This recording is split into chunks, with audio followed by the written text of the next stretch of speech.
just want to say a few more. Got it set to go? We're on live?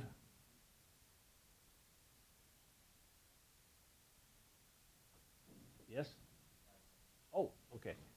Today's Monday the 19th. We're just going to make a couple comments about chapter 6. But before that, most everybody's got their stuff turned in. Good job. There's a couple people that try to get that right away to get some points. I am starting to dock people for lateness. Okay, a couple of things I want to make sure you understood is how the Articles of Confederation and the Constitution actually got stopped after it was adopted a little bit and readjusted through the adding of the Bill of Rights. Can someone take their text and turn to the back? And find, it'll be way back there by the presidents. This whole textbook has a summary of all of them.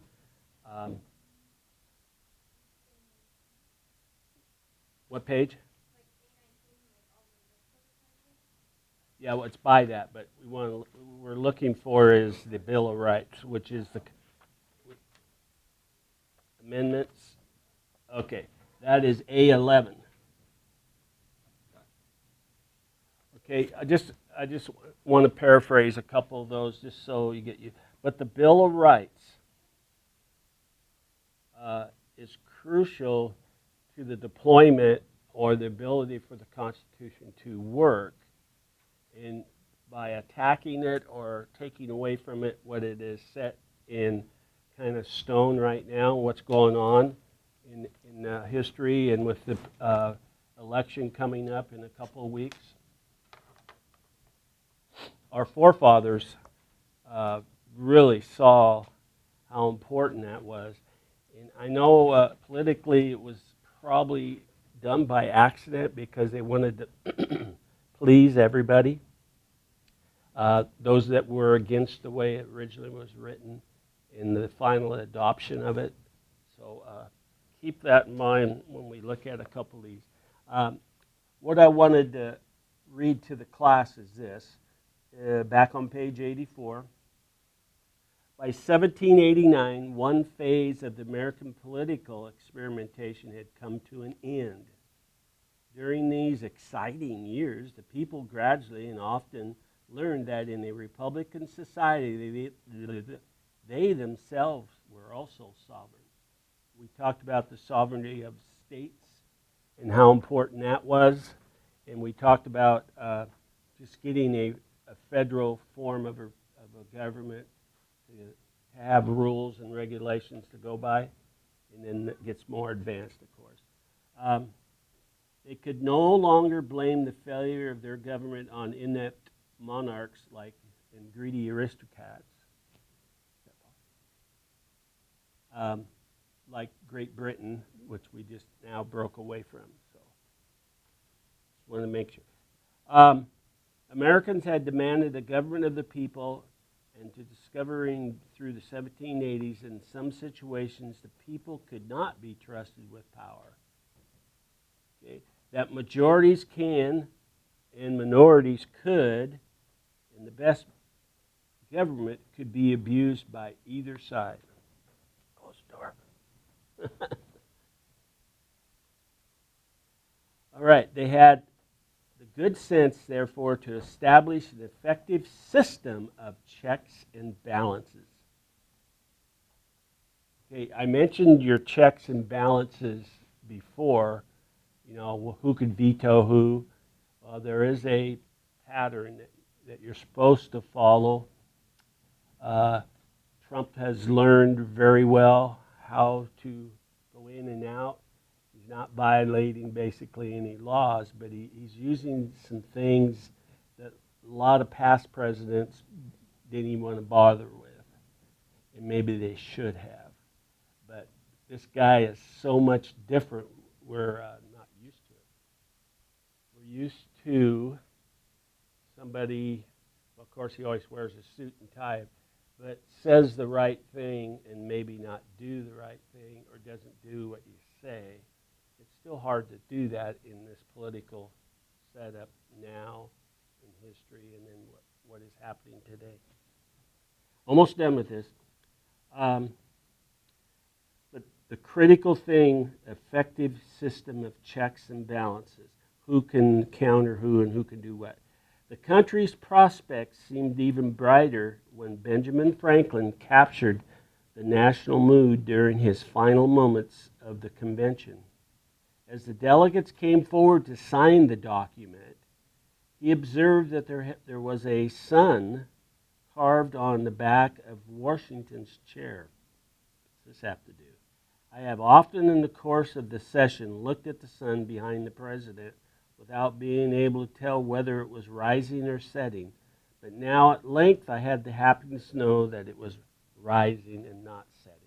It's just a statement, with your first president getting up, just opening up the situation. Now, in chapter 7, you're going to see the struggle and even more dissent. But will anybody always be happy? And again, it says, democracy and dissent, the violence of party politics, era of time of 1788 to the 1800s. I know that's right there in front of you in the chapter, but that's what we're going to get to in your next session. But what I want to do now, I want you to go to A11, and there's a couple. See if there's some of these amendments, if they're what you thought they were. Most people, we'll just try it right here. I'm going to pick on Cody. What can you tell me about the Constitution? Just the Constitution generally, what does it establish?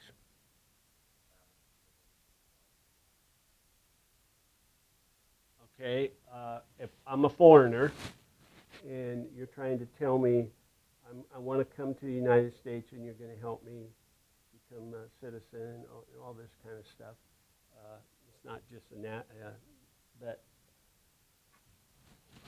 how am I assured that I want to come? I've never been here, I've read things, I've heard things, good and bad. So you want to convince me to come, what would you tell me about our form of government? I'm coming from a dictatorship type of country.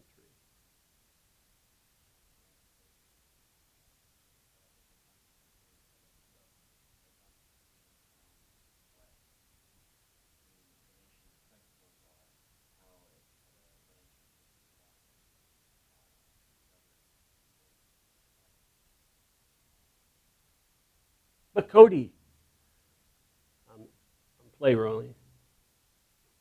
Are they going to tell me, what I can own, how I can dress? How can you guarantee me that won't happen? That they won't interfere with my individual freedoms? Excuse me down there.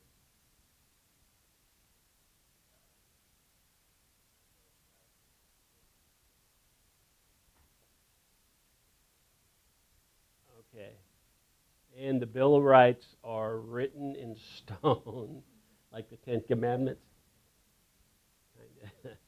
and ensures individual rights. And then we got, now I'm out of character now, and you're done.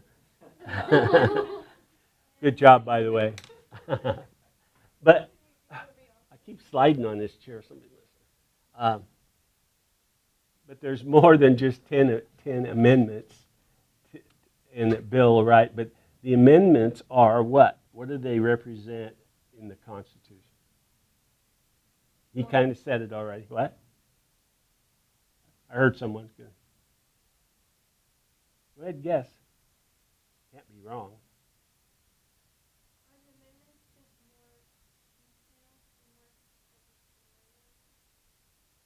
Yeah, that's a good way of putting it. And so how many of you ever signed a contract? You know what the contract's about. Let's say you bought a car on your own or leased an apartment. You have to sign a contract of some sort. Some contracts are really easy to go through. Others aren't. But these are there for that reason. How many have read your contract? You bought your own car? Or somebody's helped you buy it, put it in your name or whatever?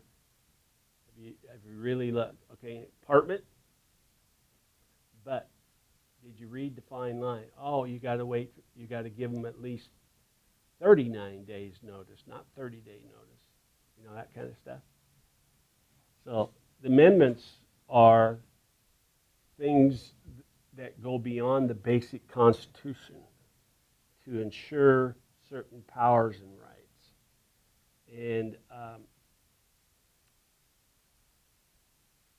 notice, well, they do a good job here when you read them. I don't want to spend all day on this, but we got to do some of it.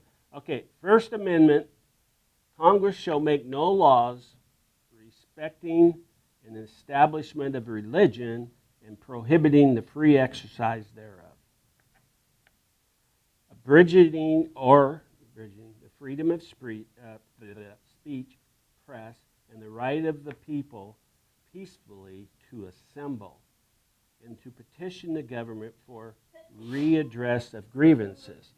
So, I picked this one out first because this is happening right now today. The government does not have the right to keep you from peaceful assembling.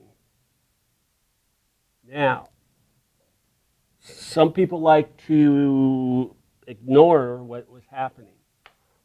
Certain mayors and governors in certain states, like our own state, like the state of Oregon.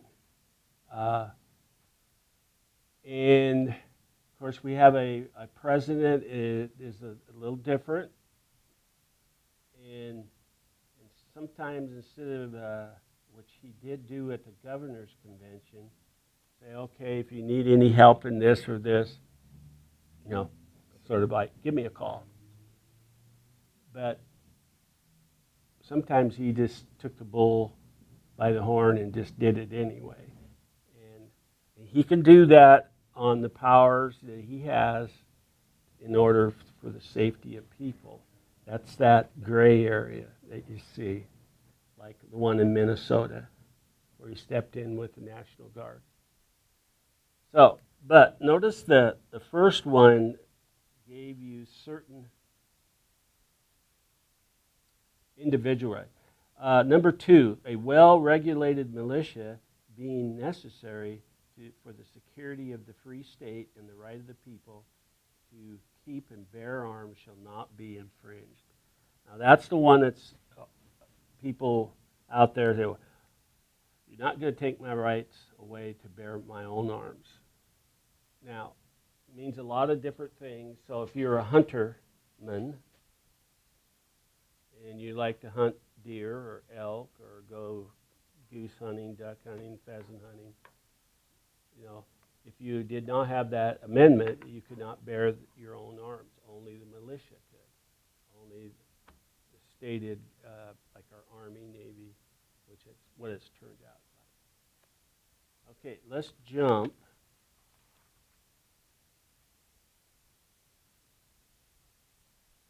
Real critical one that we'll get to very shortly.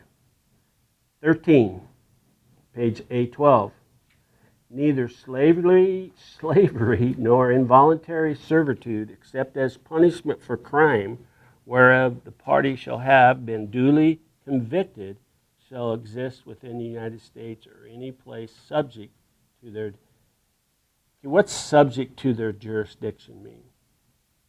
We have an area that we have control. They're not a state. Anybody know which one that is? Real close to the White House. Huh? Okay. Last part. shall exist within the United States or any place subject to the jurisdiction of the United States. So do we have any countries or areas within the United States or just outside the United States that are under our influence, that want to become a state? They ask at the start of Trump's presidency that can you think about adding us as a state? Puerto Rico was one of those. And Washington, D.C. is not a state.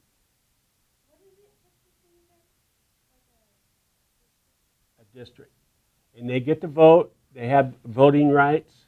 Not Puerto Rico, but this district has the voting rights. Okay? But they're not a legal state. They're a sovereign legal state. So there are. Why do we want them? Why wouldn't we want that? I don't understand why it's been mentioned. Well, if they became the one on our continent is easier to accept than, let's say, Puerto Rico, and Cuba at one time, if you can believe it, was wanting to be part of the United States. Some of the Caribbean islands, they want the advantage of what we have as a sovereign state, but it's got to take an action and a vote and a change to an amendment. And Congress, as a majority, is not willing to do that yet. A little louder, please. That's the first step, because he just declared that in his tenure, President Trump. Also, you'd have to have a passport to travel. You know, just going to Canada and Mexico now, you have to have a passport.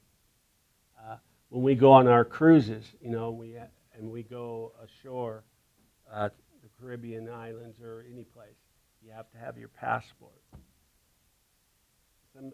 We've only been in one experience where we had to have it to get back on the ship. I had one more experience when I went to Alaska and then took a private tour group up over out of Skagway. The highway goes up and into Canada, and then up there where the gold mines were in this one area.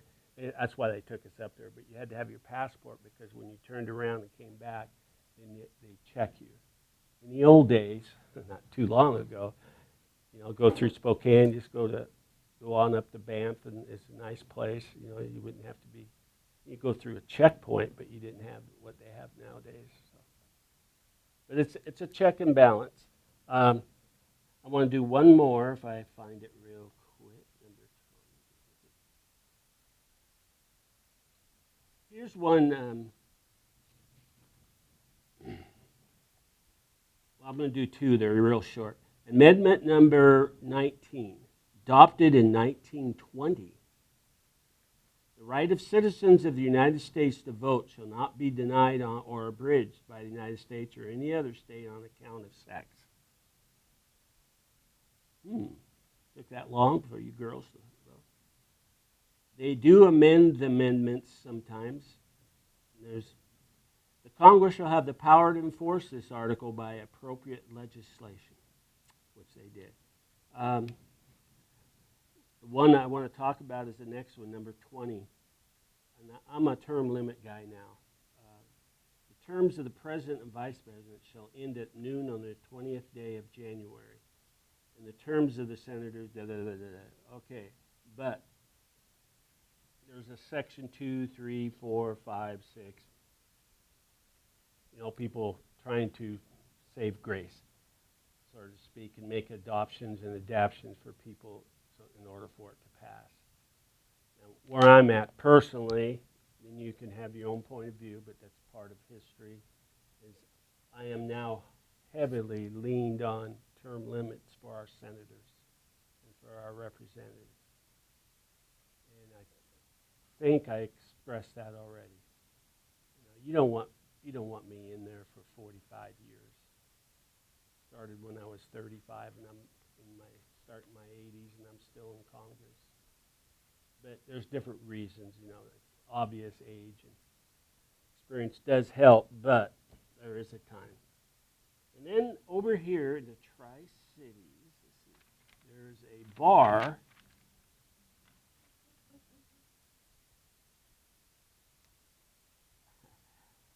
It's called the 21st Amendment.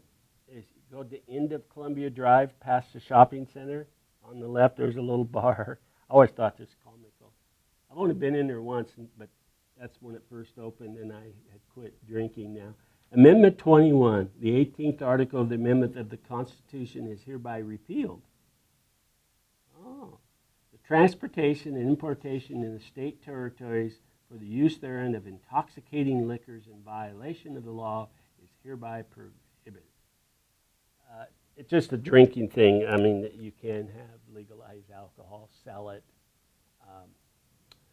I have some dear friends that own a brewery in Oregon, and they sell here in Washington. Without this law, they couldn't cross, state lines to sell liquor. And we want that. Anyway, just curious. I show of hands. Anybody ever go through this a little bit and look at amendments of the Constitution? You have? Any particular reason other than an assignment? Just curious. It was? Oh, okay. I thought maybe it was, I want to find out about it. Okay. Now, we're going to start chapter 7 officially. So the official thing is to start reading and taking notes. And we will be, doing what we can do with what's going on. I still have my battery is moving though, the line. So we'll have to keep a good eye on it next time we meet. All right. If you established a republic democracy like we have started, why would you still give me a reason why you might want to dissent or not accept it, or pretty obvious? What do you think? Audrey's day today. I picked on her a lot today. Okay, put yourself back. We're free now. You're a lady in American society in the 1780s. Why would there be any dissent, Audrey? You've read the Constitution in the first 10 amendments to the Bill of Rights. Is there anywhere in there that helps you as your gender? There's your answer.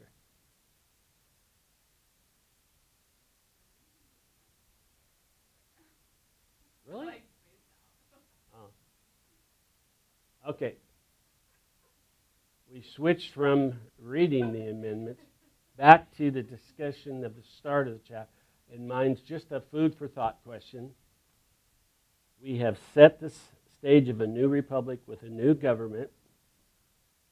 And anywhere on the planet or anywhere on this new government, I'm President George Washington, have I made any concession? And these are the congressmen. They're all guys, by the way. And you're the only lady in here. What have we left out? Why would there be dissent to this new republic? I'm sure you freedom. Anywhere in this new republic or the statement of the Constitution, have I helped you as your gender, female gender? Yes or no? No is right. You could say it a little more. No! By golly gee whiz. That's why I'm going to get a bunch of ladies and we're going to protest. You have left us out. We cannot vote. We still cannot own land. So there's partial dissent there. Can I pick on you? All right, now don't take this wrong. Because I've got to bring this out this way. You are a slave. You've got olive skin, You have descent of slavery in you. She's got this. It could be a he, and it usually is. But what do you think? Is there anything in there to guarantee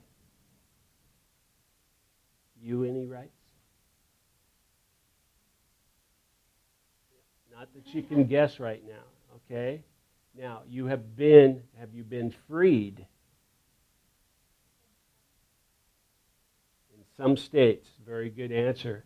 You have been helped a little bit, but you have been given no guarantee yet.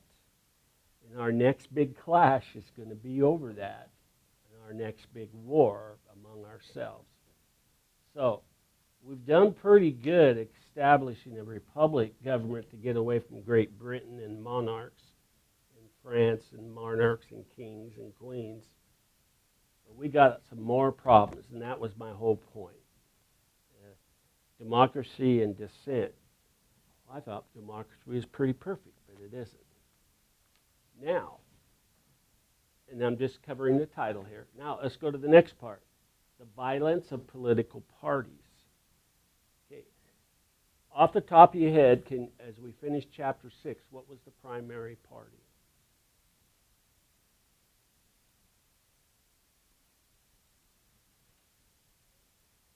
Party.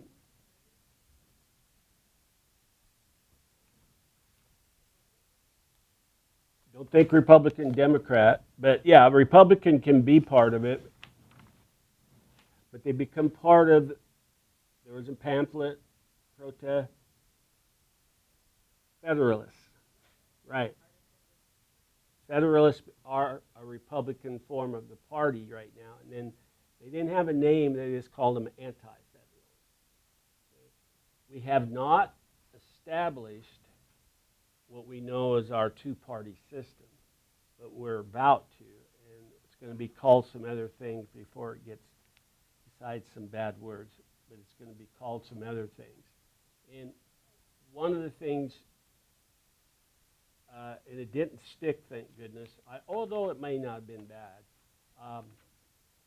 the two-party system gets into debate when Hamilton and Jefferson, and the Federalists favored this one, anti this one, so the party system in their dissent goes with these two presidents to be, and actually they are presidents when this happens, they get elected,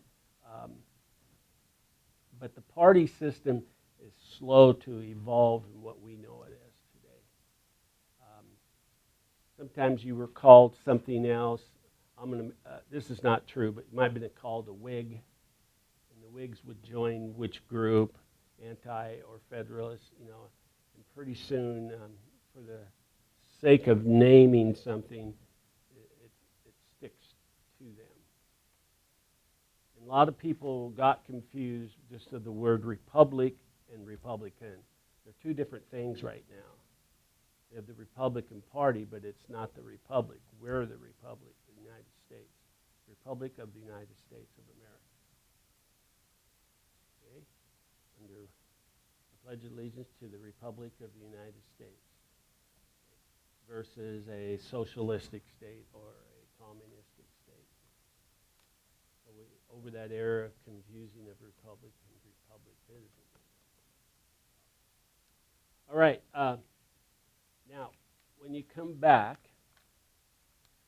make sure that you've established reading page 85, 85, 86, down to where it says conflicting visions of Jefferson and Hamilton.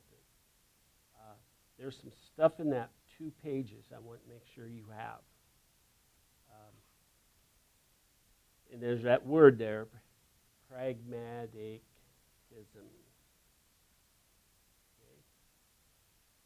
It was important that you understand that term. It's important that you see the symbols in what the New Republic is recording. The symbol of the eagle is starting to appear. The symbol of God. Remember, the whole Constitution was formed with the basis of separation of church and state, but yet religion is very vital in how we treat each other. From a religious point of view, it's very, very vital. And we've gotten away from that, I feel, especially lately.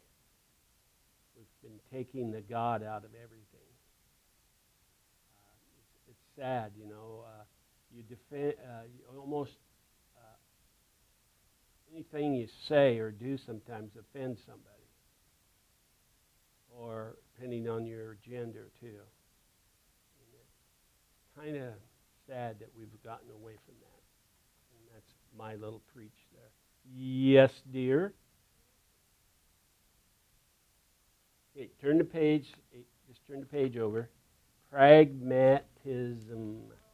Pragmatic, and then you put an ism on the end of it. The principle established in a new government. Okay. Make sure you check that out really well. I'll go further than that when we come back on Wednesday. But and then right when we get to the Hamilton and Jefferson conflicts on page 87, you'll start seeing the difference in how people tended to favor one party over the other. And the party right now is Hamilton's and Jefferson's. Okay? Hopefully you're not too confused anymore. All right, I am done for today, and don't forget, you got anything missing, get it in as quickly as possible, and start reading and taking notes on Chapter 7. No other assignment right yet.